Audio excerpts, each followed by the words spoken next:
Greetings, booktubers, and welcome back to Grammaticus Books. And today on Grammaticus Books, we're going to be going over one of my most favorite books out of my entire collection. And that is, of course, The Gothic and the Eldritch, the collected sketches of Jes Goodwin. This is just an absolutely magnificent sketchbook. I love it to death. It's one of the most favorite books in my collection. I have a very big weakness for sketchbooks. I feel that sketchbooks often can give you a better feel for an artist's personality and for his true talents, more so even than often his finished paintings can. So I collect sketchbooks, and of all the sketchbooks that I have, of all the sketchbooks that I've seen, this one here, The Gothic and the Eldritch, by far and away, is the best one I have ever seen. It is just stupendous. It's a fantastic book. It's a book that chronicles Jes Goodwin's art as an artist and a designer, a miniature sculptor and designer at Games Workshop. And Games Workshop, this is the artistic vision of Jes Goodwin that drove Games Workshop and turned it into the gaming empire that it is today. And it was primarily through Jes Goodwin's artistic vision for creating the look, the feel, the personality, and the character of all these gaming pieces in its artwork in order to build up its worlds, in order to sell its products, that was able to do that. And his visions are collected here in this sketchbook that was collated and put together and edited by Blanche, another artistic legend at Games Workshop. So we're going to go through the book, and I'm going to break this video up into several components. And if you want to just go straight to the sketches, I'll put all the different pieces of the video here. I'll put time hacks to them down in the timeline down below, and feel free to go straight to the sketches if that's what you would like to do. But I would encourage you to hang around for some of the backstory on Jes Goodwin, on Games Workshop, on Warhammer and Warhammer 40,000, because that will give you a much better basis of knowledge, a much better context in order to put all of these sketches here that are in the sketchbook into perspective and give you just a better appreciation for them. And I think you'll get more out of the artwork if you hang around for the backstory. So the way that I'm going to break up the video is we're going to do an overview of the physical book itself. I'll do a quick little history of Jes Goodwin, Games Workshop, and Warhammer and Warhammer 40,000 are two main games. And then after that, we'll go in and do an overhead view, page by page of the book, The Gothic and the Eldritch. And then the last thing I'll do is I collect these miniatures. I'm a collector of old Warhammer and Warhammer 40,000 miniatures, the old vintage ones. And I'll show you guys some of the miniatures that were derived directly from the concept sketches that are contained here in the book. And I think that'll bring it all together at the end and show you what the end product is and just how cool these miniatures are and why it is Jes Goodwin's vision for these miniatures has created the world's largest gaming empire for tabletop wargaming. And it's a great story. It's a story that I love. So that's the outline. I have to give a disclaimer before we start. And that disclaimer is I'm a collector of Warhammer, Warhammer 40,000, and other types of miniatures, but I am not a Warhammer gamer, neither am I a Warhammer historian. So my knowledge base is at the collector level, and it's pretty good. I have a pretty good knowledge base of this, but again, I'm not a gamer of Warhammer. I don't go down that rabbit hole, because once you go into that rabbit hole, there's no coming back. And I'm not an internet Warhammer historian.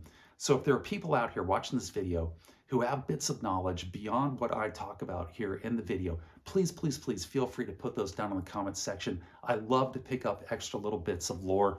I love that stuff. I love this whole universe, and I look forward to seeing those comments down in the comments section. So that's the outline. Let's get into the basics of the book. Gothic and the Eldritch, the collected sketches of Jes Goodwin, published by the Black Library, which is just the publication division of Games Workshop. This is all Games Workshop product. This was put out by the Black Library in 2001. Large format, it's about 15 by 12 across roughly. A very big format, so it shows off all the artwork inside excellently.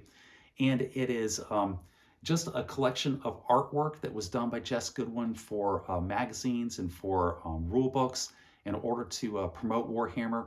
And it's a collection of his concept sketches that were used then in order to create the miniatures that are used for Warhammer and Warhammer 40,000 tabletop wargaming. And it is absolutely stupendous. The book itself was put together by Blanche, the art director over at Games Workshop. It's excellently done, and the availability and the collectability of this book are varied. When I bought it about 10 to 15 years ago. I got this copy off of Amazon. I bought it for $50 back then, and that was a fair price back then. Kind of the positive negative was that's a fair price. It's a decent price. It's not a whole lot of money to shell out for this fantastic book. But back then, they almost never came up for sale. You could almost never find a copy of one of these books for sale. So when one popped up on Amazon, I jumped all over it. Fast forward to 2024, it's easier to get a copy of this book now. If you go onto eBay, you'll find 5 or 6 copies of this book that are for sale. That's the good news.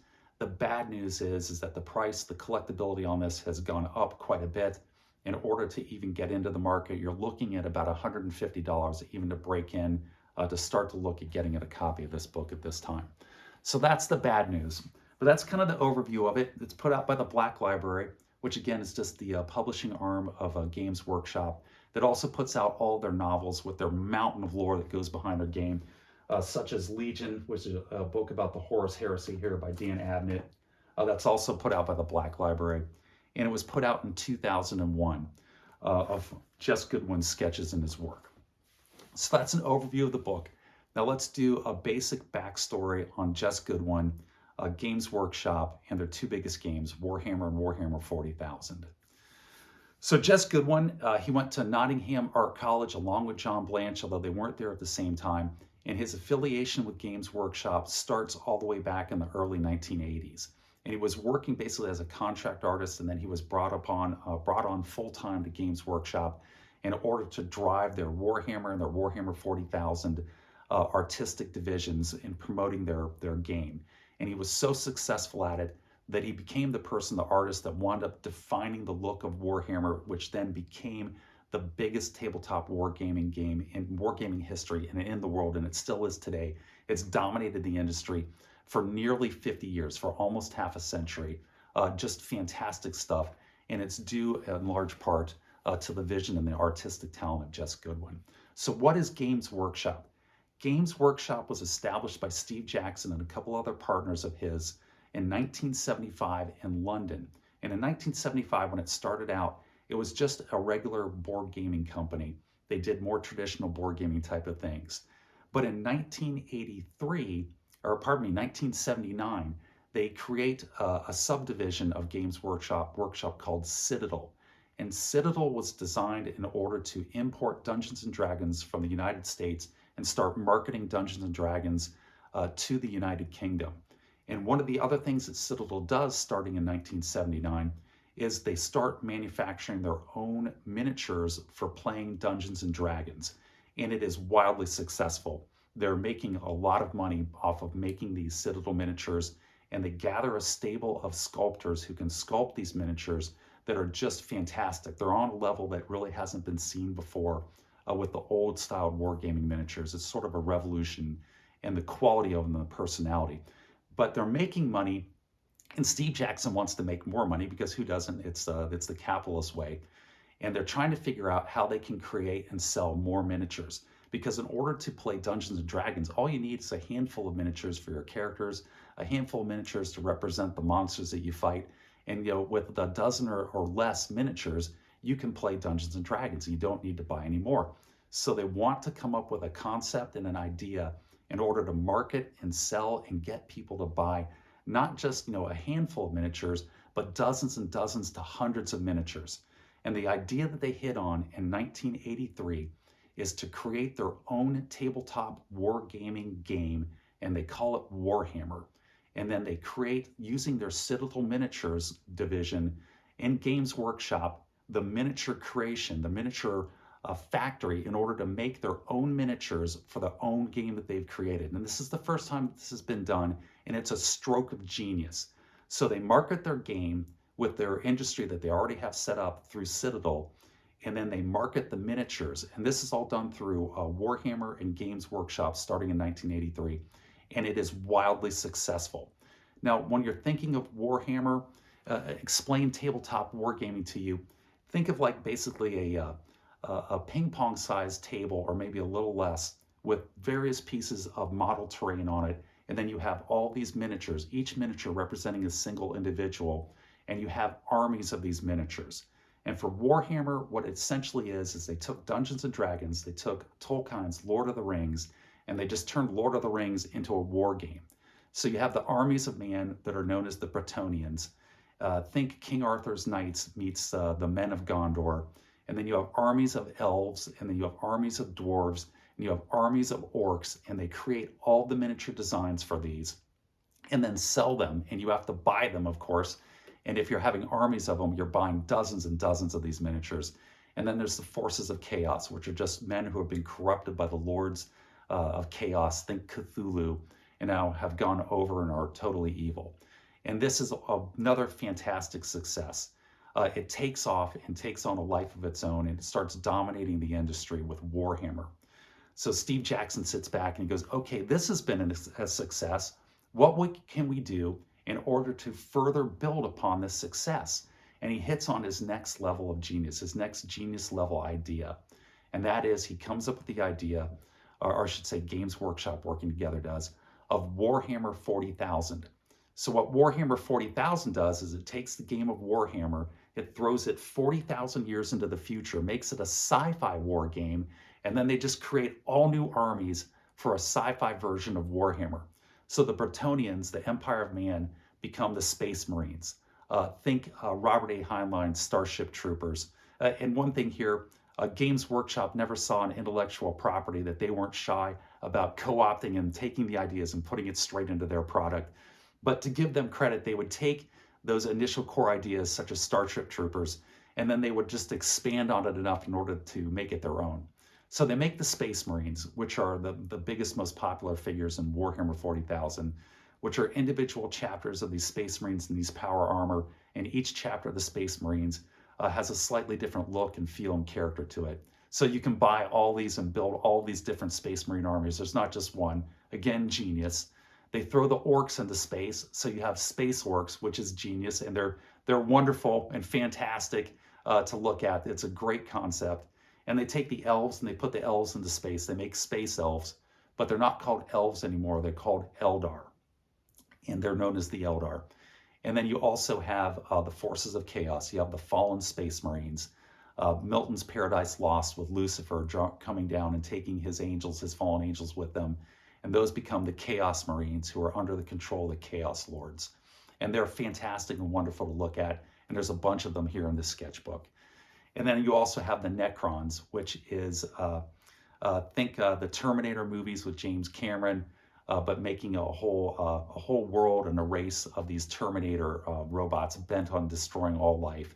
And he also they also rip off Alien, the movie Aliens, with the H.R. Geiger concept of the alien with a alien race called the Tyranids. And it is even more successful, Warhammer 40,000, than the game Warhammer, which was just wildly successful. So this thing just becomes an absolute monster that dominates, starting in 1986 with their Rogue Trader book that came out, the Rogue Trader rulebook, which created skirmish level Space Marine type of fights along with RPG. But then it was so well received that evolves into Warhammer 40,000, and it just takes over planet Earth for tabletop wargaming, and it still dominates tabletop wargaming to this day right here. It is so dominant that Games Workshop last year in 2023 had revenues of $470 million.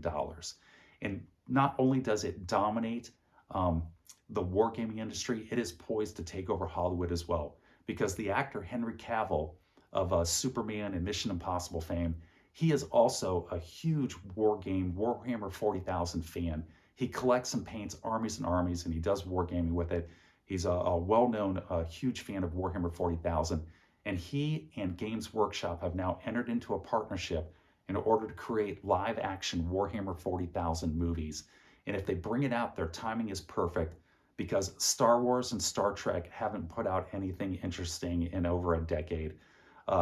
Doctor Who is basically self-immolated and has just gone up in flames. So you have this vast vacuum out there, notwithstanding the new Dune movies that come out, that Warhammer is perfectly poised to step into and fill that vacuum. And it could become a monster of science fiction Hollywood if they do it right with Henry Cavill. I'm really interested in seeing how that comes along. They call Warhammer's miniatures, which are now made out of plastic, They were originally made out of metals back in 1986 when they started making Warhammer 40,000. They're lead. From 86 to approximately 1996, 1997, they start to make them out of pewter. And then in the early 2000s, they convert to plastic because technology gotten so good that you can make highly detailed plastic figures, and it was much cheaper than using metal. So they call Warhammer 40,000 plastic crack, and it absolutely is plastic crack. It will take all of your money, suck it right out of your wallet. In order to build a single army, in order to war game for Warhammer 40,000, will cost you an easy $1,000 just for a single army. And then you've got all these plastic soldiers on these sprues, all these plastic machines and tanks and war machines. You have to take them apart, you have to glue them together. And then of course you can't just have them be dull gray plastic. So then you've got to buy paints, you've got to buy paintbrushes, and then you have to spend hours and hours and hours painting them before you even get them on a table to play with them in a wargaming situation. And then the war games themselves will suck out your life. Marriages end, people lose their jobs, just like if you're hooked on crack cocaine. And that's why they call Warhammer 40,000 a plastic crack. But that's the backstory to Warhammer Jes Goodwin Games Workshop. It's a fascinating story, at least for me it is. I hope it is for you too. So I'm going to wrap up the backstory, and now we're going to go ahead and we're going to switch over to an overhead cam, and we're going to go through this wonderful, wonderful book here, page by page, and show you these just magnificent drawings by Jes Goodwin that created this gaming empire. All right, and here we are with the book, The Gothic and the Eldritch. And the title, The Gothic and the Eldritch, refers to the two main themes for the two main factions that Jes Goodwin worked on it during his career at Games Workshop. And that was the Space Marines and the Eldar, which are the Space Elves. So the Gothic is the main motif that he used for the Space Marines to give them their unique personality and characteristic and feel. And the Eldritch was the theme that he used on the Eldar to give them their unique personality and feel and distinct look to it. And the Gothic is definitely the Gothic with an ecclesiastical touch to it. So here you've got on the cover is Fabius Bile, and Fabius is a Lord of Chaos and a very, very bad dude. His nickname is the Man Flayer. That's what he's also known as, because he likes to skin his victims and then create suits out of their skins. And in fact, that's what he's wearing here. He's got a suit that's stitched together from skins of his victims. And it's a pencil rendering because almost everything within this book is done in pencil. It's the original pencil sketches, the original pencil concept art. And I actually prefer that to an inked or even a painted piece of artwork, because the pencil sketches, the original pencil sketches, you can see what the artist originally intended. You can see his original mood, what he wanted to put into it. His original hand is there on the paper. And if you have, say, like Vince Coletta come in and ink it afterwards, that often can get obscured. And even if the artist himself comes in and inks it or puts paints onto it, it often winds up obscuring the original intent of what they were trying to put down and the original nuances that they got in with the pencil. Because working with pencil, you can create these great nuanced shades of depth and gradings in the grayscale with it. Because you can vary the pressure on the tip of the pencil, or you can vary the pressure on the side of the pencil to create all this depth of shading and nuances that really pops things out in a way that you can't get with ink, in my opinion. So let's open it up and get started. So here you've got a photo of Jes Goodwin with a little biopic, and then down here it says discarded, because this was a library discard that somebody bought for $2 and made out like a bandit. But eventually it made its way to me, for which I'm thankful. And then on the inside cover, the first page here, you've got a pencil rendering from the rule book, the Rogue Trader from 1987, which was the forerunner to Warhammer 40,000. And just look at that nuanced shaping that I was talking about with the pencils. It just looks spectacular. It's beautiful work. And speaking of beautiful, on the facing page over here, you have two of the tech priests of Mars who are from the Adeptus Mechanicus, and that's the group that builds all of the high-tech weaponry for the Empire of Man and the Space Marines. And it is just stunning. This is one of my favorite pieces of fantasy sci-fi artwork of all time. I absolutely love it. Look at the richness to it. Look at the information density, the embellishment density that's just gone into every square inch of it. which is very typical, I find, of British artists, that they have that high level of embellishment on their artwork. And it's just fantastic. So here's that ecclesiastical Gothic mix that I was talking about. You've got this very definite Gothic feel to it, with these two priests in their robes, like they're ancient Christian priests with the robes that they're wearing. But at the same time, they're festooned with all this machinery, and they have these mechanical implants that have been attached into them. But then you've got this ancient lantern down at their feet that's lighting them up with this glow. So it's glowing in the center, and then the fog, the steam off of the machinery is just wrapping around them, being lit up by the lantern and framing them in this picture that Jes Goodwin's done here. Just beautiful, beautiful stuff. Every square inch of it has got some detail in it to draw your eye to it and have you look at it, and you can just stare at it all day. Even the woodwork down here has grains through all the woodwork, and then numbering, like the numbered the beams when they were installing them. You've got a newel post here on a guardrail that's an imperial eagle that's just fantastic. The level and depth of imagination and the depth of thought that's gone into it is just beyond the ordinary. And it's really this vision by Jes Goodwin, with all the works that he did with the Space Marines and the Eldar and others, that just created the personality and drove Warhammer and Warhammer 40,000 to make it what it is. The little servitor robot that's falling around, that's running the hoses into him that he's connected to down here, the servitor skull up top, the massive forge hammer that he's carrying, but then he's got the ancient tome with the battle pennant attached to it. Just fantastic stuff. And speaking of the depth and level of thought that went into it, this is the Imperium Administratum. So they've gone through and they've made sketches of all the clerks, the different various levels of clerks that run the empire from day to day across the galaxy. So they've gone down to the level of the administrative clerks, and look at all of the little notes that Jes Goodwin's put in about why he's added these different touches to all these different types of clerks that you've got here in the Administratum. So there's this level of thought going into it. He's not just drawing things because he likes the way it looks. There's an intelligence to it. There's a form and a function that goes to everything, that grounds it in a reality that makes the game come alive in a way that other games don't. Like over here, you've got a techno scroll that's hollow in order to put documents into it, but it's also electronic with a keypad to enter in the code to open it up, with like a little USB port at the end. You've got the Imperial Eagle at the top that's used as like a wing nut or a fly nut in order to open it up. Just fantastic stuff. All the different levels of complexity on the robes denoting the ranks of these men here within the Administratum. Just absolutely stupendous. So this is a concept sketch for an Inquisitor from a spin-off game of Warhammer 40,000 called Inquisitor. And just look at it jump off the page. The pose is great. The expression on the face is great. He does people and he does all this fantastic high-tech equipment in just a stupendous way. The sword is beautiful. You've got this heavy weaponry machine over the shoulder. And then this concept sketch results in this just wonderful mini. And this mini is so fantastic because Jes Goodwin has taken the time to do a fabulous concept sketch that creates a fabulous mini. And now we're getting into kind of the heart of it, which is the Space Marines. And they're the big part of Warhammer 40,000. So these are two Space Marines here standing in front of backdrops of the Golden Throne, the Emperor of Mankind. There's very much of a messianic sort of ecclesiastical feel to the Empire of Man with the Emperor in the Golden Throne. It's a long story. But here you've got a Mark 7 Space Marine in Mark 7 armor, and here's a Space Marine in Mark 8 armor. And the way you can tell the difference is by the helmets and the faceplates on the helmets. This one has a very pointed, beaky look, and they're known, the Mark 7s were known as the beakies but among gamers. And then in the Mark 8, you've got a flat look.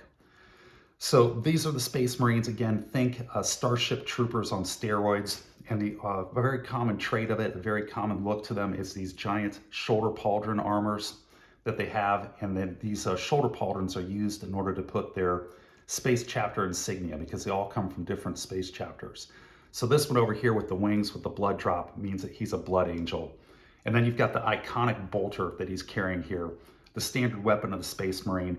And it just has this brutal look to it, but at the same time, it has this aesthetic to it that's actually kind of attractive and beautiful to look at, So it's Beauty and the Beast all wrapped together, and it's an iconic image of Warhammer 40,000, that bolter that Jes Goodwin was instrumental in creating.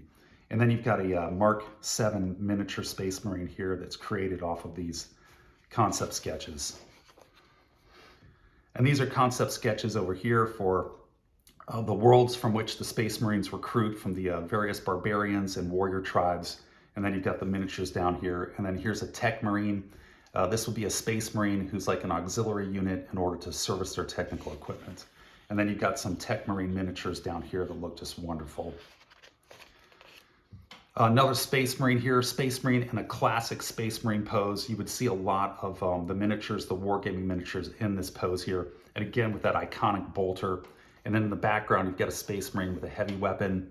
And over here, you've got a Space Wolf. And a Space Wolf is just a particular chapter of the Space Marines that comes from the planet Fenris. Of course, it comes from the planet Fenris. And this is a hero of the Space Wolves who is Ragnar Blackmane. And each chapter of the Space Marines has a different little bit of a feel and a story to it. And this is Ragnar. He's a hero. And you can see from the Space Wolves, his shoulder pauldron is a giant metallic wolf head. He's got wolf skins draped all over him. And here he is looking very much like a werewolf while he's holding his chainsword. And the reason he looks like a werewolf is because the original gene seed, the genetic material from which the Space Wolves are created when they make them into these super soldiers, was tainted with lycanthropy. So they actually are werewolves. You have a Space Marine chapter, the Space Wolves, who in fact can break out and become werewolves in battle. And then down here from this concept sketch, this wonderful, wonderful miniature here of Ragnar Blackmane. Two more Space Wolf heroes. This one looking very much like Odin. A great concept sketch resulting in this wonderful miniature down here with Odin's raven on his hand, which I'm sure that's what it's derived from. And then over here you have Ulrich the Slayer, another one of the Space Wolf heroes, with just a phenomenal concept sketch. I love that metal wolf head armor helmet that he's created here, Jes Goodwin, with the Crozius that he's holding here as a symbol of his authority and also as a weapon. Just great stuff. And then it results in this wonderful mini down here. So now we're looking at a different chapter of Space Marines. These are the Blood Angels. And while the Space Wolves were lycanthropes, the Blood Angels, yes, you know where I'm going, the Blood Angels are actually vampires. In truth, Games Workshop goes back and forth whether they're full vampires or whether they just have some vampiric qualities. But again, their gene seed was tainted with vampirism, so they have these vampire-like qualities. And just what a wonderful, wonderful sketch here. You've got this symbol over here, this iron halo, crescent symbol above his head to denote that he's one of the heroes of the Space Angels, the Blood Angels. The big blood drop symbol on the sword and on the pauldrons with a banner on it, and of course a war pennant that's been pinned onto him, affixed to him. And over here is one of the genius parts of this book. You have this overlay, this onion skin overlay over the top of this Blood Angel hero, and with all the notes that Jes Goodwin made, with lines going to those particular points of armor on the Space Marine that's underneath, to let you know about all the thought that went into the design of it, for not just the aesthetic of it, but for the form and the function as well. So for the plasma pistol that's underneath this onion skin, and look at that, that's just brilliant, just brilliant. So for his plasma pistol, you've got short range blast pistol with cooling vents, plasma chamber, plasma flask and ammunition canister, and armored shielding. So then you look at the pistol and all these design things that he's talking about here, the ventilation, the vents here that have been put into the side of it, the armor for it, they all come out and create a more realistic weapon that again grounds all of these miniatures in a reality of their own that makes it seem real and makes it such a best-selling game pieces that they are. And look at this sketch for this guy. He's just wonderful. He's holding a captured orc war boss axe in his hand, and love that expression on his face. This is Mephiston. He's another Blood Angel. He's a Blood Angel Psyker, which is just another way of saying a sorcerer. Great concept sketch. Love the armored skull shoulder pauldron he's carrying. Fantastic sword on him. The imagination is off the charts, and then you get this fantastic miniature down here. Over here, you've got dreadnoughts. These are heavy battle units. It's like a giant walking tank that's very commonplace for play on the tabletops in Warhammer 40,000. And in the middle of this walking tank that you have here, you've got a sarcophagus. And the sarcophagus is actually a life support unit for Space Marines that have been wounded so badly that their bodies are destroyed, but there's some remnant of their mind and their mental activity that's still alive. So they're placed into these life support sarcophagi, and then they can take these sarcophagi and attach them to these dreadnoughts, and then they can operate the dreadnoughts. And the line is that even in death, I still serve the Emperor, which is a fantastic line. It's a gorgeous line, a beautiful one, whoever came up with it. I love that phrase, even in death, I still serve. And then down here, of course, is the model for wargaming on the tabletop that's created off of these concept sketches, and they're just beautiful. So now we've gone on to the Traitor Marines, the Fallen Marines, the Chaos Marines. Think Milton's Paradise Lost and the fall of Lucifer with all of his angels that fall down with him. So as the Space Marines travel through the galaxy in their ships, going through the warp in order to make the long distance jumps, the warp gets them close to the Chaos Lords, think Cthulhu. And then these Chaos Lords have tainted and corrupted the minds of some of these Space Marine chapters that then descend into chaos and become the enemies of mankind. And you notice they've got a lot of horns as a very common motif on them, horns and skulls and spikes. And they just have this wonderful, wonderful chaos evil look to them from these Traitor Marines, as they're known. More Chaos Marines. This is a Plague Marine. He is a Chaos Renegade of Nurgle. Nurgle is one of the Chaos Lords, one of the Chaos Gods, and he spreads plague. So his Chaos Marines all have some type of a plague element to them, which you can see with this guy. His breastplate is cracked, and he's got the hoses that have been run straight into him in order to help him spread the plague. And they've got the skull symbols over here on the pauldron, big spike on the helmet. He's very gross and disgusting. And then over here you have a Khorne Renegade Traitor Marine. And again, look at the fabulous horn design that Jes Goodwin has done in here. And then the faceplate mimicking a skull. Just wonderful stuff. Gives it a look and a feel and a personality that makes them just jump off of the page and makes the miniatures just come alive. And he's one of the World Eaters, so you have two jaws clamping down on the world.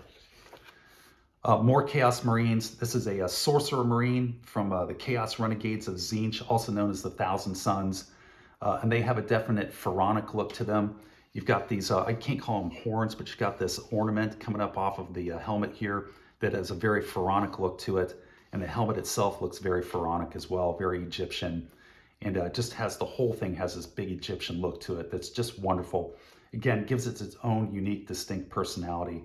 And then his iconic bolter has been modified to give it sort of an Egyptian feel. You've got the Egyptian hawk face, the hawk beak coming over the muzzle. And it's just great. I mean, look at that design, how it just takes it, turns it a little bit, and it becomes something unique, individual, and beautiful. Over here, you've got a Slaaneshi Renegade. It's another Traitor Marine of the Emperor's Children. And again, look at the shading, the nuances in it, how he uses dark and light in order to take your eye to where he wants and make things pop out that he wants to pop. And then down here, you've got the miniatures that are created off of these concept sketches. There's that Plague Marine, and then here's the Thousand Sun Marine. More Chaos Marines, a World Eater Berserker. This one's been finished in pretty well with all the shading. He looks fantastic with a World Eater banner over here. And then you've got a World Eater Heavy Weapons Chaos Marine. And with the Heavy Weapons Marines, you can't put the horns that are so traditional with the Chaos Marines on them, because that horn, when you make the model, will interfere with the heavy weapon on the shoulder. So what he's done, Jes Goodwin, is he's taken the horns off and he makes their heads, their helmets look like armored skulls, and it gives all the heavy weapons guys their own unique look as well. And again, look at the shading on there. It's just gorgeous stuff. I just can't get over how good it looks. Here you've got a sonic weapon from a Noise Marine. This is a Chaos Marine that uses sonic weapons when they're in battle. And you've got the sonic weapon sketched out here with the giant screaming mouth at the end of it, with the grate in order to emit the sound waves. Beautiful, beautiful stuff. And on this side, you've got Terminator units. And these are the heavy infantry of the Space Marines and the Chaos Marines. So they're the giant, heavy, most heavy battle tank infantrymen that you have on the tabletop. They look like walking tanks, sort of, in a way. And for the Chaos Marines, on their backs of their heavy armor, they have spikes with heads that have been impaled on the spikes. So you can see that concept design up here. Then you've got various different types of Chaos Terminator Marine helmets that you can put in here.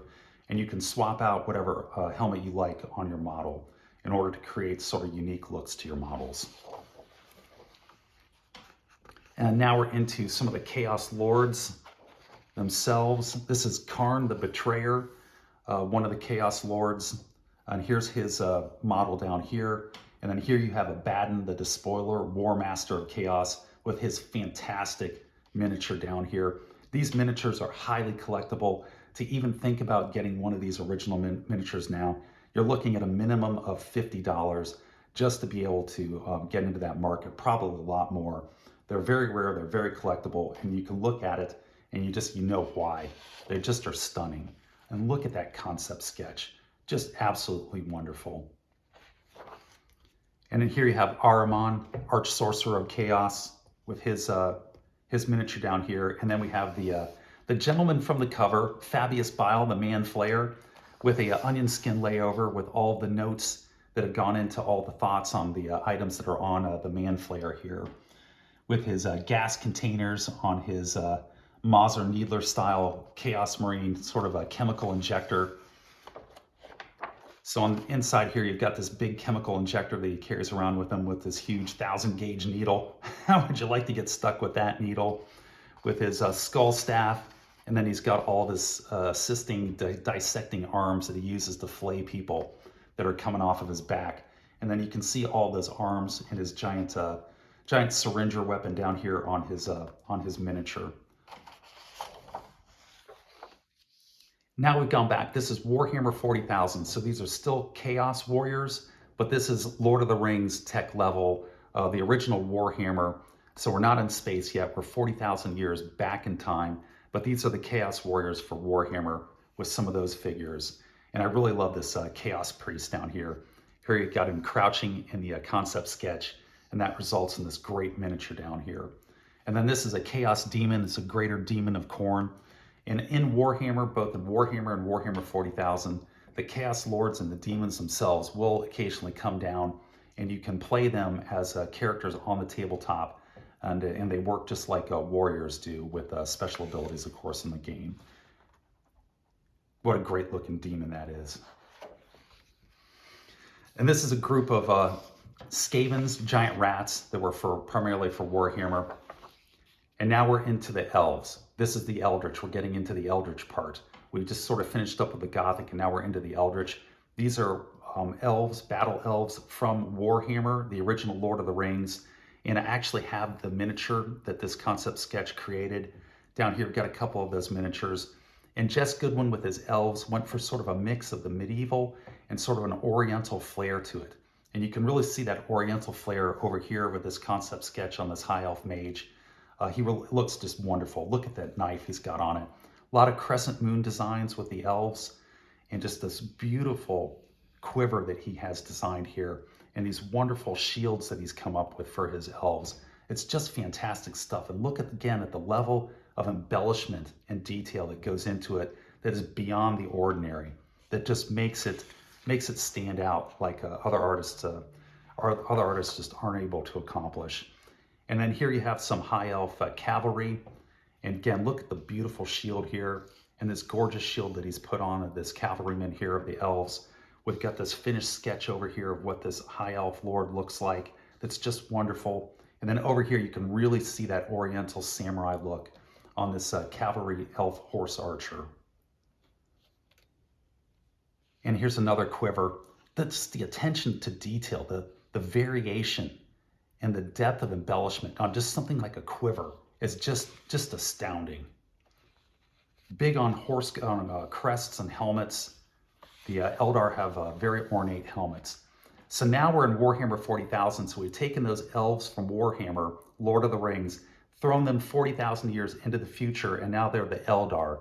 And here's an Eldar warrior. I think that's an aspect warrior walking through one of the Eldar ships. And look at the look and feel to it. He gives it its own personality. He makes it come alive in a way that's believable. that if the elves were to go 40,000 years into the future, that this is what they would look like. And what a great look to them. Here's a Eldar Titan crew members. They crew a giant war machine, looking very much like punk rockers, and I'm sure that's not an accident. You've got an Eldar assassin over here, great personality, and then a battlefield warlock. And I have this miniature as well that was made off of this concept sketch. He's very good. And then you've got one of the battle machines, battle warrior units for the Eldar here, which is a Wraith Guard. It's like a large walking tank, and all the different types of head designs that you can do on it. Here's more Eldar warriors. This is an Eldar swooping hawk. It's like mobile infantry. They have wings that transport them across the battlefield. And again, look at the helmet designs. How unique, but all contained within the same sort of motif and theme that tie them together while still being different and interesting. So look, these are a lot of aspect warriors in the Eldar fighting units for the game. And down here, of course, you've got the miniatures. I've got some of these swooping hawks. And then you've got these Eldritch symbols they use for identification on these Eldar units. And each one of these symbols, he's gone to the trouble to think out what the different levels of design of these symbols would mean and what they would represent on these warriors. And again, it's that level of thought, imagination that has gone into it that just separates it from all the other games out there. Wonderful stuff. Look at the shading on it. Just really fantastic. And these are Eldar spaceships for battles in space, and these are Eldar battle gear, kind of like tanks and speeders that you would use on the tabletop for wargaming. Now we're into the Tyranids, and again, this is H.R. Geiger's visions kind of taken and put on steroids. You've got another onion skin here with a giant Tyranid leader, giant Tyranid pack monster leader. And I'm just going to flip through these Tyranids here. Tyranid weapons are all made out of bone and horn. Even their projectile weapons are grown with thorn darts put in them and claw darts. Great concept, a great idea. Just look how creepy that stuff is. And then we're getting into Necromunda, which was sort of an offshoot, and it's really, frankly, not that interesting. So we're just going to flip through it. And that gets us through the Necromunda, but I think I skipped the Titans. Let's go back. Yes.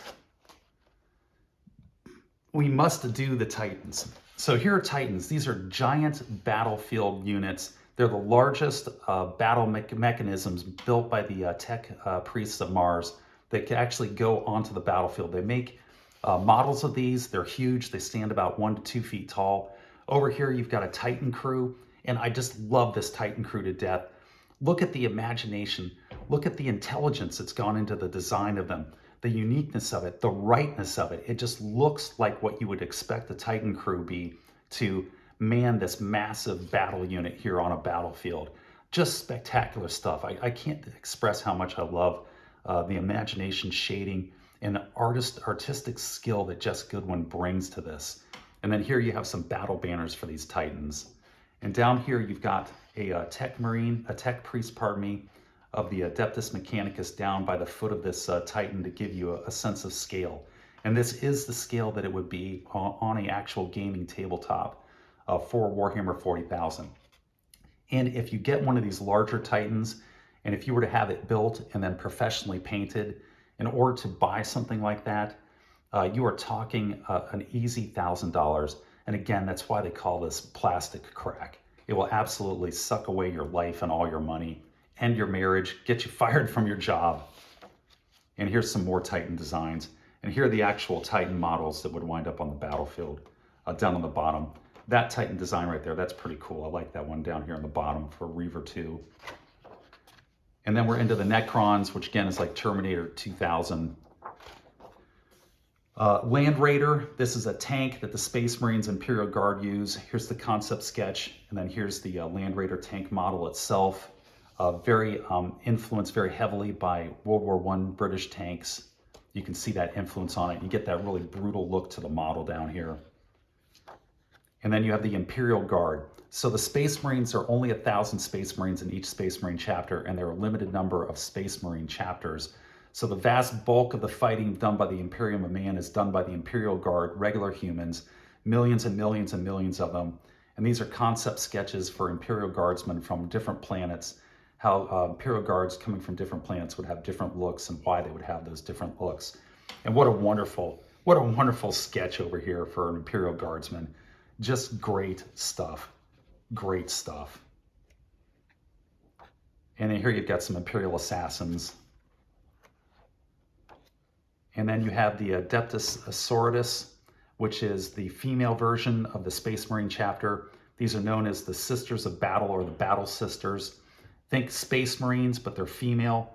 And then he's done an armor and a design that's very sort of Joan of Arc that gives it this look of being deadly, but beautiful all at the same time. And very gorgeous stuff with this work with the Sisters of Battle. And then down here, you've got a couple of minis. And I recently picked up this exact mini right here. This is a Sister Superior, one of the leader minis, a very collectible mini. I pulled it out of a parts bin for $2. And I'll show you guys that miniature here at the end. Really love this whole line of the Sisters of Battle. It's great. It's very ecclesiastical. Has a very Christian feel to it. It's the only word for it. Lots of crosses that are put onto the Sisters of Battle. Think nuns in space, and you're not far off. And then you've got Navy crew for the Navy vessels, the giant spaceships of the Imperium. And then another design for a Titan crew down here, leaning heavily on Jules Verne, 20,000 Leagues Under the Sea. And I'm going to take it straight to the back from there, because the only thing in between is the Tau, and I don't find them very interesting. And you've got Jes Goodwin with an infamous full-size sketch of a Space Marine. And I say infamous because this sketch has created a ton of controversy. There's all this controversy over how tall, how large a genetically modified Space Marine actually is. Some people say 8 feet, some say 9 feet, some say 7 feet. So Jes Goodwin makes this sketch with the feet gridded out on it. But the problem is he started his grid at 2 feet. So the controversy continues. What did he mean? Why did he start it with 2 and not 1? Is it 8? Is it 9? What's going on with it? But anyway, I think it's a good one to end on. Jes Goodwin here sitting in front of his life-size sketch, grid sketch of a Space Marine. And that's it, the Space Marines. I hope you guys enjoyed it. That's the Gothic and the Eldritch by Jes Goodwin. It is absolutely my favorite sketchbook of all time. I think it's the greatest sketchbook ever made. So now we're into the miniatures themselves. We're going to be going in chronological order with the old Citadel miniatures. And remember, that was a division of Games Workshop that was done in order to import Dungeons & Dragons into the UK. But it was important because they created their own miniature department that they then could use in order for their Warhammer miniatures. So this is an old Citadel miniature. He's 1983, he's solid lead, he's about 2 inches tall, and he's known as a Citadel Winged Demon. But you can just call him a Balrog because that's what he is. He's a Balrog. Apparently, Games Workshop didn't have the rights to the name Balrog. I think the Tolkien estate had trademarked it, so they had to call it a Winged Demon. But I went with the Balrog painting scheme on this guy. I painted him up to look like the old Flame and Shadow. He's got the flame sword and the flame whip going there, along with the shadow wings, little fringe of flame on the fur on the back. And then bring him back around front up here. And there you've got the Citadel 1983. I'm just going to call him Balrog because that's what he is. So still in Citadel, this is a Citadel Dungeon Torturess. She's a rather famous miniature. She is half naked as a Dungeon Torturess. She's number FS6. She's highly collectible. This is the alternate version of the Dungeon Torturess. The original version, the A version, has whips in the one hand without the sword and the shield. But she's a classic Citadel miniature, very widely known, and again, very collectible. And these are all solid lead with solid lead bases. And I'll go into the bases here in a minute. So this miniature here is a Chaos Warrior from Citadel Miniatures. His name is Uthmog Elvenblade, despite the fact that he has no blades on him, so he's commonly known as Harry the Hammer. That's his nickname. He's very rare. He's very hard to come by. I got this guy. He's in great shape, and I painted him up in order to try to copy the Citadel Games Workshops or Citadel Miniatures box art that they do on their box sets when they were selling miniatures, because they used him on the cover of all of their boxes for their box sets of miniatures. So I've tried to paint him as closely as I can to the original Citadel box art. And I think he came out pretty well. Again, he's a Chaos Warrior from Citadel. So that's Citadel. Now we're going to move on to actual Games Workshop miniatures. And this is a Warhammer High Elf Axe Guardsman. And remember before I was talking about the solid bases. His base is plastic, and this is what we would call a Slotta miniature. He's still metal. He's all made out of pewter. He's white metal at this point. He's not lead. But they no longer had the solid metal bases. Instead, there was a metal tab that fits into a slot in this plastic base, and hence the term Slotta. So now at this point, you're in Slotta. And he is that high elf axe guardsman that we saw the original concept sketch to in Gothic and the Eldritch. So here's what that miniature actually looks like in real life. I painted him up. I did a filigree design on the shield rather than a paint job. But then he would come out like this on the tabletop. So this would be for Warhammer tabletop gaming as a Warhammer High Elf Axe Guardsman. So this is also Warhammer coming in here next. This is a Dark Elf Knight riding a Cold One. And I think Cold One just stands for the fact that they ride lizards who have, they're cold-blooded animals. He's a dark elf, not a regular elf, sort of like a demon elf, I think might be a good way to categorize it. And I went with a purple and red, dark red painting motif on this guy. Came up pretty well. The base is hand painted as well to make it look like cobblestone. The shield on him, I just recently picked that shield up. I didn't have the original shield. The shields come in the packages with these guys originally separate, and then you have to put them on, and they frequently get lost. So this guy is probably from the late 90s, maybe as late as 2001, but he's right there in that time period. He's still all metal, he's pewter, but I lost the shield. Actually, the shield, when I got this guy, he didn't have a shield. And then about 3 weeks ago in a bits bin, I found the actual shield for him by a miracle and was able to attach the correct shield and complete him up. So he would have been one of a number of Dark Elf cavalry units. You would have had them all lined up on the tabletop for your wargaming, but I just collect them and paint them up for their aesthetics. I really like that guy. So now we've gone from Warhammer, and now we're moving into Warhammer 40,000. We're still Slotta, as you can see. And this is that Warlock, that Eldar Warlock that we had the design sketch here in the book. And this is what he looks like in his real-life model that came out. This is one of my older paint jobs, probably from 1990. He's been sitting on a shelf. He's a little dusty. So he's a Space Elf and Eldar Warlock. And we saw the concept sketch there in the book.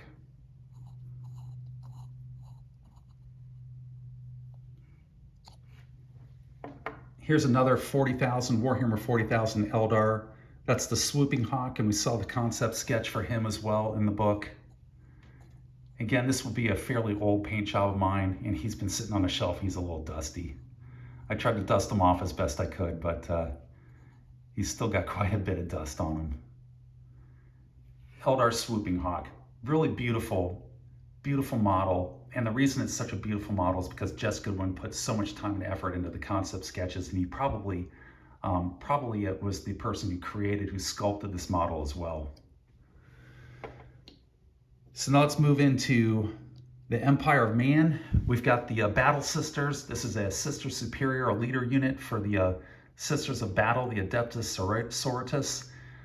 Found this in a bits bin about 3 weeks ago, just sitting in there with thousands and thousands of pieces of plastic Warhammer parts. She's all lead, 1996, right before they went to pewter. Very highly collectible miniature, just sitting in there for $2. Her left or right hand over here has been kit bashed. The original plasma pistol that she was holding has been swapped out by somebody who ever owned her before with this more advanced version, which I'm not happy about that. I would have preferred the original version. I have her backpack, which will go onto that nub there, but I haven't got around to painting her yet. I'm working on some of the other Sisters of Battle that I picked up before out of that same bin.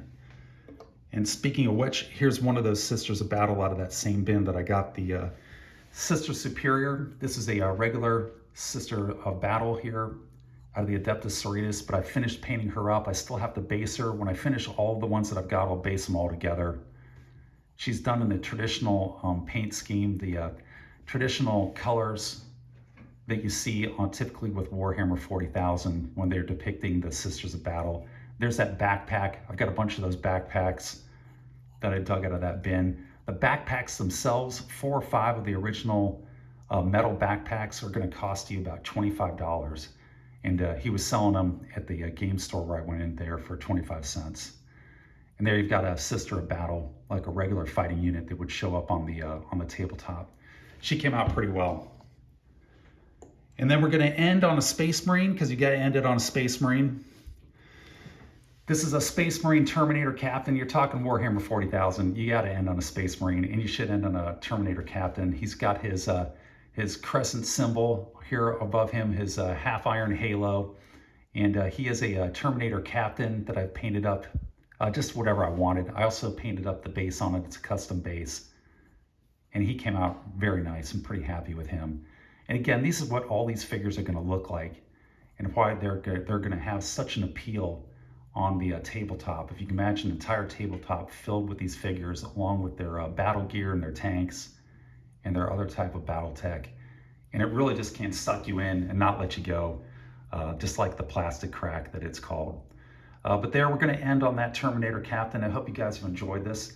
It's been a very long video for me. This has been one of the longer ones, and one that's required more work. So I think it's time to say take care, be safe, and I'll catch you guys next time.